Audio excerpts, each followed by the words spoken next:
What is going on, God Geeks? Jesus loves you. My name's Cody, and this is the Christian News Show we do every Monday, Wednesday, and Friday. That being said, we need to talk about the first story of the day, and the first story of the day today is all the rain that is going on in Colorado. As some of you know, I live around the Denver area, and it's remotely dry here. I mean, it is raining, but it is not like crazy flooding like it is in other parts of the state. Like, from when I'm reporting this, there are at least 3 people dead and 1 person missing. And then there's like cities where you cannot get out into the streets because they're so full of water. There's no driving in the streets at all. And so you can't really go anywhere. And then I can also imagine it's probably going to have like effects on drinking water and things like that as well. So just wanted to bring that up, ask you guys for your prayers, not necessarily for me, but for the rest of Colorado who are actually like suffering, which sucks. Also, I can notice it on my arm on the screen, so I'm going to assume you guys can see it in the video as well. I got a burn on my arm. It's okay. I'm fine, guys. Don't worry about it. Something happened at work. I thank you for your concern, but it's fine. And the next thing that I want to talk about today is something that's really messed up coming out of China. And to be more specific, I'll try to say it's the Jiangsu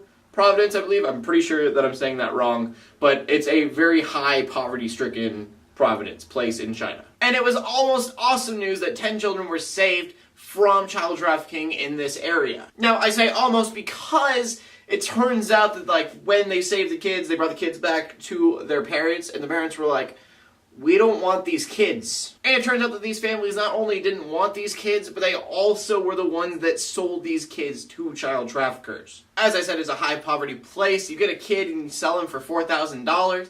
It's a lot of money in a place where they're getting like $400 a year. And I'm really confused on how all of this goes down, but because the parents didn't want these kids, the kids went back to who bought them. And so I don't understand why these kids didn't go to like some kind of child services where they could be like up for adoption or something, but it's China. I don't know how everything works over there, I suppose. So I think it goes without saying, prayers out to these children because they are now being taken care of by the people who bought them. And I use the word taken care of very loosely. And if you want to help fight against child trafficking or sex slavery, if you don't know what child trafficking is, you can go to love146.com, and that fights trafficking here in the United States. And then the next thing that I want to talk about was the Pope, which I understand usually when I'm talking about the Pope saying words, it's usually because somebody twisted the words, and that could be the case in this story. But from the looks of it, what was going on was the Pope said that atheists go to heaven whether or not they believe in God. To quote him, the issue for those who do not believe in God is to obey their conscience.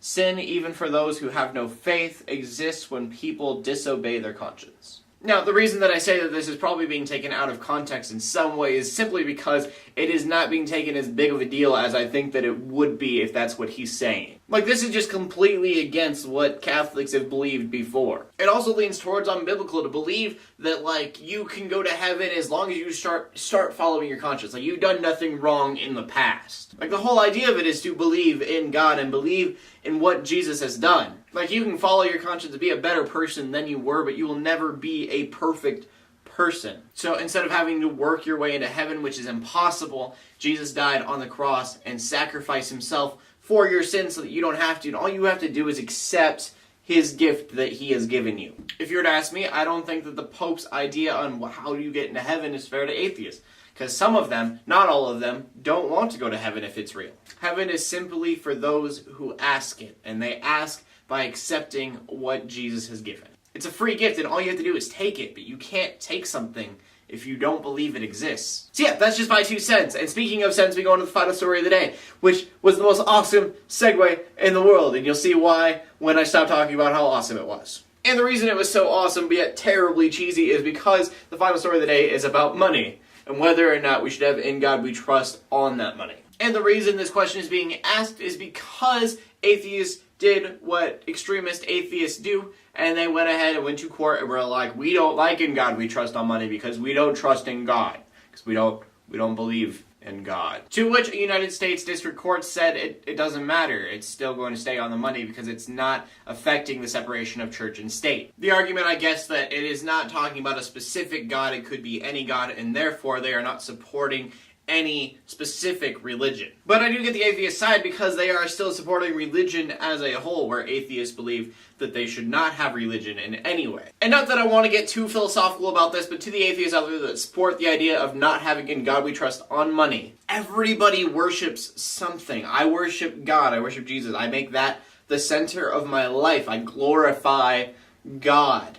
But other people, they glorify money. They take money and they worship it and they work for it and they do, their whole life surrounds about getting more of it and glorifying it. Some believe that it is a numeric meter that gauges how joyful they are in life and how good their life is. The words "In God We Trust" on money is all capitalized, which means that you can read it without any of it being capitalized, meaning that the word God is not the name God like we talk about it, but just a God in general, in a God we trust. And I'm sure if you were to ask the government, they would probably say that this is wrong, but in my opinion, the "In God We Trust" on the money isn't talking about our God that we worship. We're talking about the money itself being God, because in that money we put our trust, and in that money we have a God. Granted, it is a false God, but I think for many it is a God nonetheless.